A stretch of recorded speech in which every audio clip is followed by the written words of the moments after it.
نبی پاک علیہ الصلوۃ والسلام فرماتے ہیں، اب ذرا غور سے سنیے گا، اور یہ بخاری شریف کی حدیث ہے، حضرت ابو ہریرہ رضی اللہ تعالیٰ عنہ اس حدیث کے راوی ہیں۔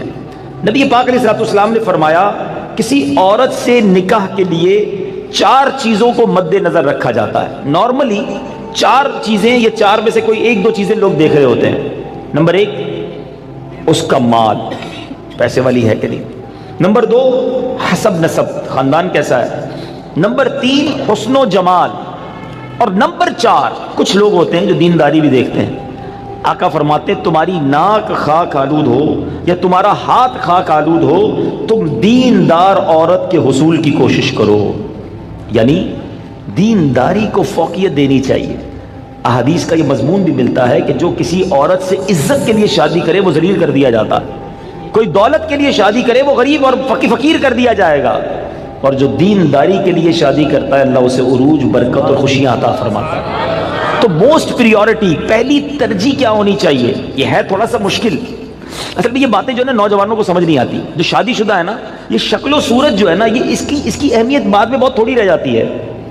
آج نوجوان اور لڑکے لڑکیاں ایک امیجنیشن میں ضرور ہوتے ہیں کہ چہرہ کیسا ہو، خوبصورتی کیسی ہو، لیکن شادی کے کچھ عرصے کے بعد چہرے کی وہ اہمیت نہیں ہوتی جو اخلاق کی ہوتی ہے، جو کردار کی ہوتی ہے۔ خوبصورتی ہی سب کچھ نہیں ہے زندگی میں، ایک بات، دل خوبصورت ہونا چاہیے، اس کے اندر اخلاق ہونے چاہیے، اور سب سے مین چیز دینداری ہے۔ اب میں یہاں جو بزرگ بیٹھے ہیں ان سے ایک بات کرنا چاہوں گا کہ چلے یہ تو لڑکوں کی خواہش، لڑکیوں کی بات ہو گئی، ماں باپ کی خواہش کیا ہوتی ہے؟ فیملی ممبر سے پوچھیں، کسی بزرگ سے پوچھیں، بھائی آپ کو اپنے بیٹے کی شادی کرنی ہے، بہو کیسی چاہیے؟ تو وہاں بھی یہی ہوگا، خوبصورت ہو، پڑھی لکھی ہو، سمجھدار ہو، گھر گرستی آتی ہو، خاندان بڑا ہو، بس یہ 4-5 چیزیں۔ آج رشتہ ڈھونڈتے وقت دینداری کون چیک کرتا ہے؟ آپ نے کبھی یہ سوچا؟ اب میں ایک بڑی عجیب بات کرنے جا رہا ہوں، علماء نے کتابوں میں یہ بات لکھی ہے کہ علماء فرماتے ہیں کہ اس نوجوان پر اپنی ہونے والی اولاد کا حق ہے جس کی ابھی شادی نہیں ہوئی۔ جی ہاں، جس کی شادی نہیں ہوئی نا، اس کی اپنی اولاد کا ایک حق ابھی سے اس پر ہے، اور وہ حق کیا ہے؟ کہ وہ اپنی ہونے والی اولاد کے لیے اچھی ماں تلاش کرے، کیونکہ ماں ہی پہلی درسگاہ ہے۔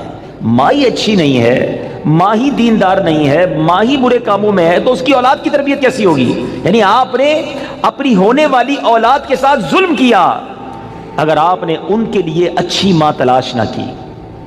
سیدی غوث اعظم رضی اللہ تعالیٰ کی ہم نام کی مالا جپتے ہیں، غوث پاک کے غلام کہلاتے ہیں، سارے تقریباً قادری بیٹھے ہوں گے، پیرانے پیر کے چاہنے والے ہیں نا۔ غوث پاک کی شان کیا تھی؟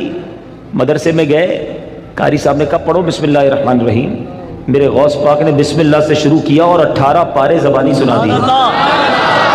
قاری صاحب نے کہا پہلا دن ہے مدرسے میں، پہلے دن تو بچہ بسم اللہ مشکل سے پڑھتا ہے، تم نے زبانی 18 پارے سنا دیے، اور بھی سناؤ۔ کہ اتنی یاد ہے؟ کہ کدھر سے یاد کیے؟ کہ میں جب ماں کے پیٹ میں تھا، میری ماں 18 پاروں کی حافظہ تھی، ماں تلاوت قرآن کرتی تھی، ماں کے پیٹ میں ہی میں نے قرآن یاد کر لیا۔ وہ حافظہ تھی تو بچے کو برکت ملی نا۔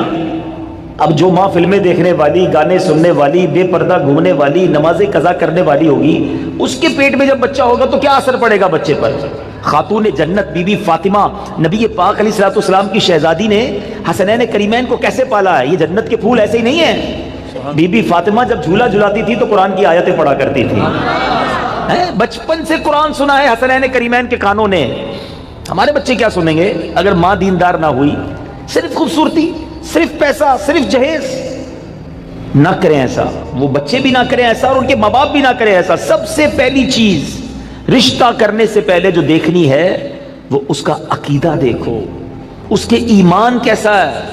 بہت زبردست خوبصورت بھی ہے، پیسہ بھی ہے، جہیز بھی لائے گی، مگر اللہ رسول کے بارے میں عقیدہ اچھا نہیں ہے، اولیاء کے بارے میں کچھ اور سوچتی ہے، غوث پاک کی 11ویں منانے کو شرک سمجھتی ہے۔ اگر ایسی عورت ہے جو میلاد منانے کو جناب بدعت سمجھتی ہے، اگر ایسی عورت تمہارے گھر میں آ گئی جو صحابہ کرام یا اہل بیت اطہار کے بارے میں برے خیالات رکھتی ہے، بتاؤ نا کس کام کا اس کا پیسہ، کس کام کی اس کی خوبصورتی، جو میرے پورے گھر کے عقیدے کو برباد کر کے رکھ دے۔ اس باپ پر تف ہے اور اس نوجوان پر بھی تف ہے کہ جس نے شادی کرتے وقت یہ نہ دیکھا کہ میری ہونے والی جو بیوی ہے اس کا عقیدہ کیا ہے۔ اور پھر نماز پڑھتی ہے کہ نہیں؟ پردہ کرتی ہے کہ نہیں؟ ارے اگر بے نمازی اور بے پردہ عورت تمہارے گھر میں آتی ہے تو وہ کیا بچے کی تربیت کرے گی اور تمہارے آئندہ آنے والی نسلوں کا کیا ہوگا؟ اور اسی طرح جو میری بہنیں مجھے سن رہی ہیں اور وہ مائیں جو مجھے سن رہی ہیں، وہ والد جو مجھے سن رہے ہیں کہ جو اپنی بچیوں کے لیے رشتہ تلاش کر رہے ہیں، کیا دیکھتے ہیں؟ بچہ دکھتا کیسا ہے؟ ارے بھائی دکھنے میں کمزور ہوگا پھر بھی چلے گا، پیسے کس نے کماتا یہ بتاؤ ہیں؟ خاندان کیسا ہے؟ اچھا پھر ہم 2-3 برائیاں چیک کرتے ہیں، یہ بھی بڑا عجیب معاملہ ہے۔ کیا چیک کرتے ہیں؟ شراب تو نہیں پیتا، جوا تو نہیں کھیلتا، نشہ تو نہیں کرتا، بس یہ 2-3 برائیاں ہی چیک کرنی ہے۔ یقیناً شراب پینا حرام ہے، جوا کھیلنا حرام ہے، نشہ کرنا اچھا نہیں ہے، لیکن نماز نہ پڑھنا کوئی گناہ نہیں ہے، سب سے بڑا گناہ ہے۔ اچھا پھر یہ تینوں چیزیں پتہ کیوں چیک کرتے ہیں ہم؟ اپنے دل سے پوچھو، گناہ ہے اس لیے یا لوگوں کو برا لگتا ہے اس لیے؟ خاندان کا نام خراب ہو جائے گا نا، کسی نشئی کو داماد بنا لیا، کسی شرابی کو داماد بنا لیا، اپنی بیٹی کسی جواری کے ہاتھ میں دے دی، لوگ کیا کہیں گے؟ اس لیے اللہ ناراض ہوگا اس کی فکر نہیں۔ اگر اس کی فکر ہوتی تو پہلے یہ چیک کرتے اس کا عقیدہ کیا ہے۔ ایسا بھی ہوا ہے، ہم نے دیکھا ہے کہ اپنے باپ نے اپنی بیٹی کو پردہ کرایا ساری زندگی، اولیاء کرام صحابہ کی محبت گھر میں تھی، اور ایسی جگہ بیٹی بیاہ دی کہ شادی ہونے کے بعد سسرال والوں نے کہا کہ پردہ ختم کرو، ہمیں پردہ اچھا نہیں لگتا، اور خبردار آئندہ اولیاء کرام کا نام لیا۔ اب باپ سر پکڑ کے روتا ہے، پتہ نہیں اپنی بیٹی کدھر دے دی۔ اب خیال آیا تمہیں، پہلے نہیں سوچنا تھا؟ رشتے میں سب سے پہلے عقیدہ ہے۔ مگر جو کسی کا آقا ہو اس کی تربیت ایسی کی جا رہی ہے تو مجھے بتائیے آج کا ملازم ہمارا غلام تو نہیں ہے نا؟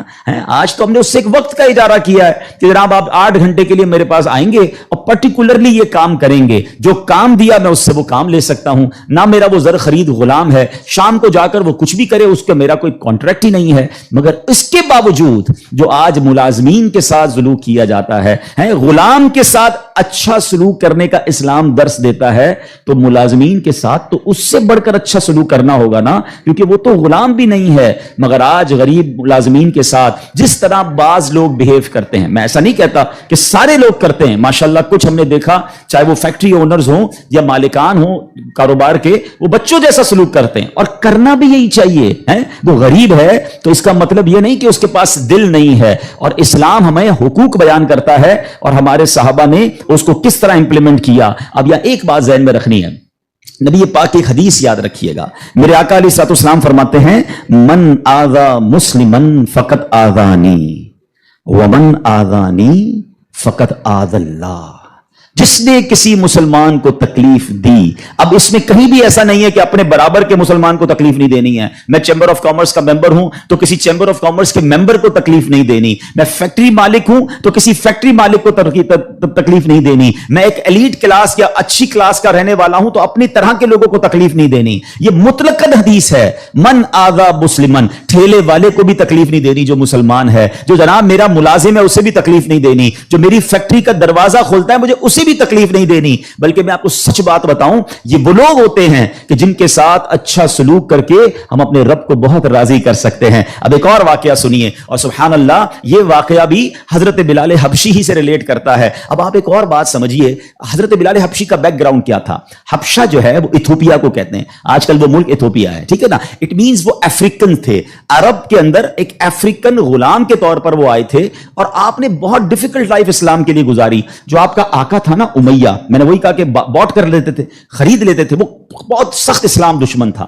اب امیہ کو جب پتا چلا کہ حضرت بلال مسلمان ہو گئے، اب اس نے حضرت بلال پر مظالم کے پہاڑ توڑ دیے۔ ابھی حیدرآباد میں ہم لوگ موجود ہیں، گرمی کا سیزن ہے، ہم شاید 10 منٹ بھی باہر گرمی میں کھڑے نہ رہ سکیں اس وقت، لیکن مکے کی گرمی، جن کو جو گئے مکے مدینے میں، حضرت بلال کو تپتی ریت پر وہ لٹاتا تھا۔ اجر عطا فرمائے حضرت ابوبکر صدیق رضی اللہ تعالیٰ عنہ۔ دیکھیں حضرت ابوبکر صدیق بھی بزنس مین تھے، یہ میرا ٹاپک نہیں ہے، ورنہ ایک بہت خوبصورت یہ بھی ٹاپک ہے کہ ہمارے صحابہ جو بزنس مین تھے انہوں نے کہاں کہاں پیسے خرچ کیے، میں اور آپ بھی کرتے ہیں، but what a right investment they did on that time. حضرت عثمان غنی کی انویسٹمنٹ دیکھیں، آج بھی حضرت عثمان غنی کا وقف مدینے میں جاری ہے، آپ کے علم میں ہوگا۔ بہرحال حضرت ابوبکر صدیق گئے اور امیہ سے کہا کہ بلال مجھے بیچ دو۔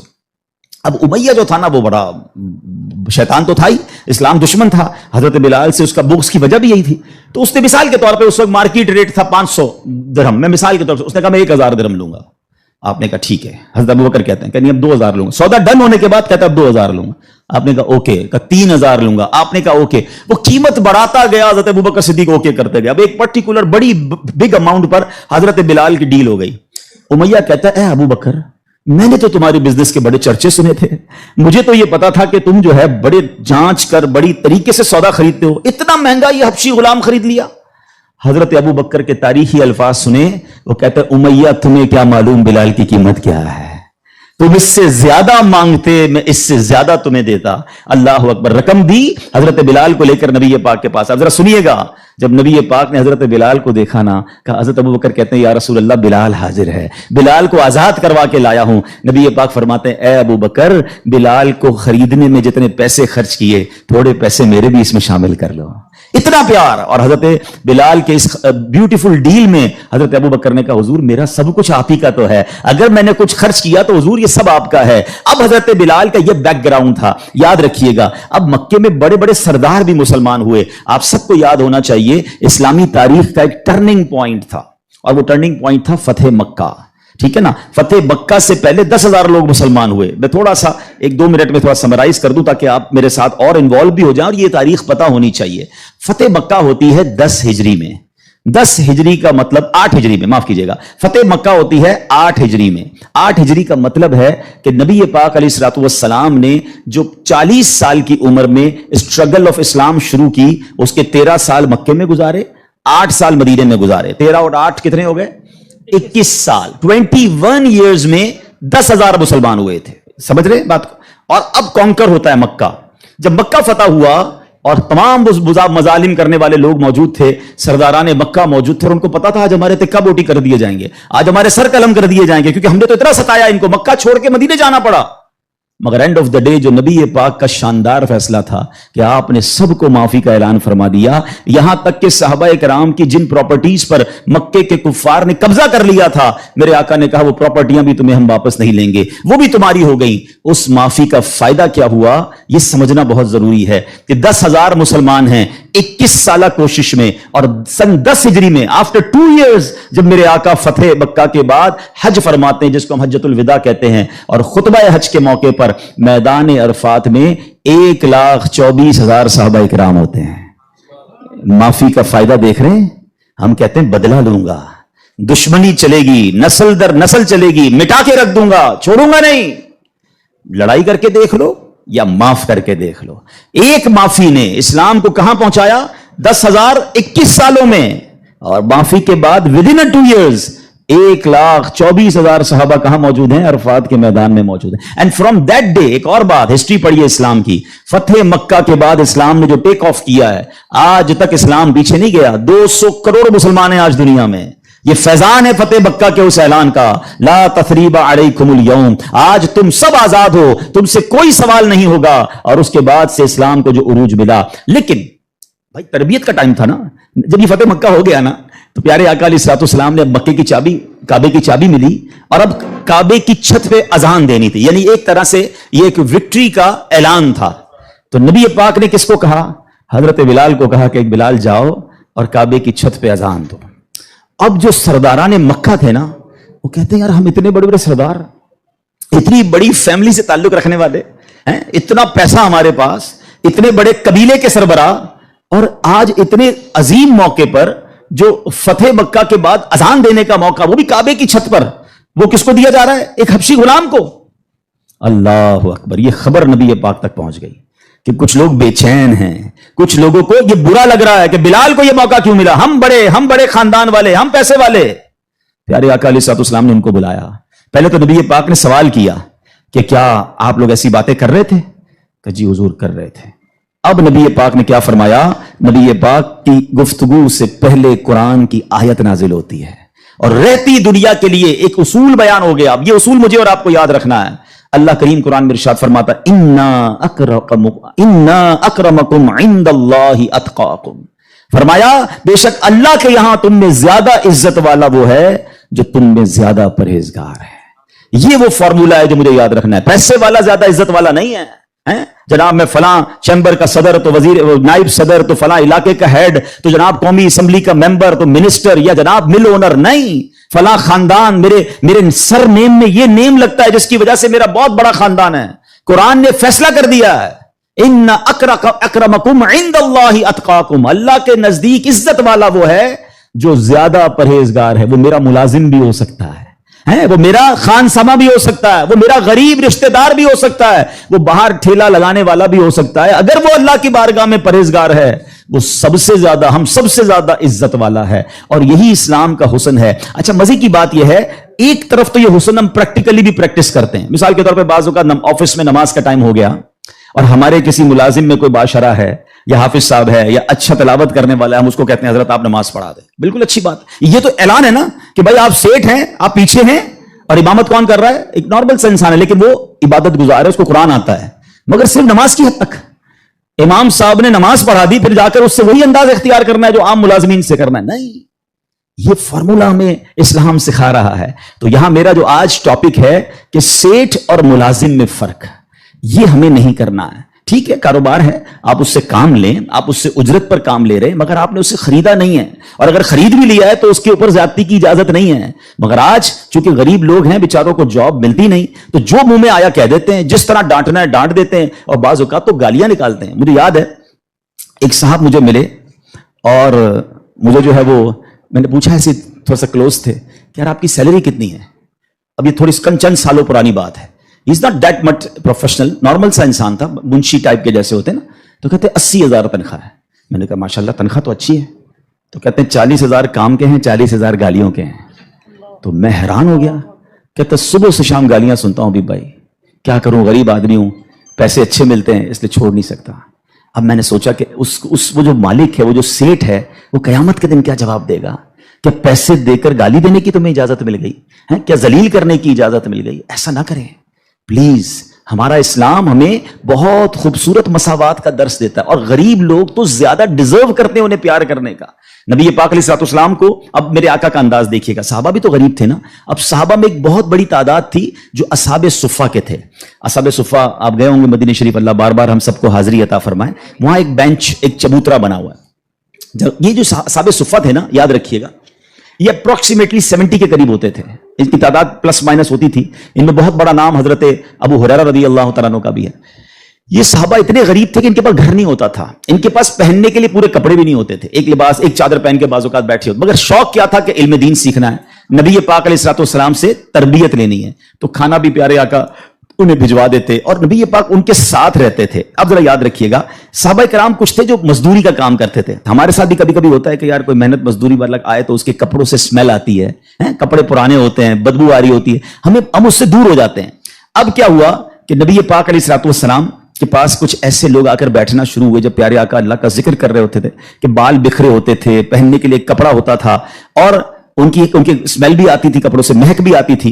تو نبی پاک علیہ الصلوۃ والسلام نے فرمایا الحمدللہ الذی جعل فی امتی من امری ان اصبر نفسی معہم. سب تعریف اللہ پاک کے لیے ہیں جس نے میری امت میں ایسے لوگ پیدا فرمائے جن کے ساتھ اپنی جان مانوس رکھنے کا مجھے حکم دیا گیا ہے. اور یہ حکم اللہ نے قرآن مجید فرقان حمید میں دیا، وَاصْبِرْ نَفْسَكَ مَعَ الَّذِينَ يَدْعُونَ رَبَّهُمْ بِالْغَدَاةِ وَالْعَشِيِّ يُرِيدُونَ وَجْهَهُ. اور اپنی جان کو ان لوگوں کے ساتھ مانوس رکھ جو صبح و شام اپنے رب کو پکارتے ہیں، اس کی رضا چاہتے ہیں. غریب ہیں مگر نیک ہیں، اللہ کی رضا چاہتے ہیں، ذکر الہی کرتے ہیں. آقا فرماتے نبی پاک ان مزدوروں کے ساتھ بیٹھ جایا کرتے تھے. اور آج بعض اوقات ہم اپنے ساتھ ایسے لوگوں کو بٹھانا پسند نہیں کرتے، بہت معذرت کے ساتھ. یہ تکبر کی نشانی ہے. تکبر کہتے ہی تو اسی کو ہے نا کہ اپنے سے کسی کو ذلیل سمجھنا. اور try to understand the severity of proud.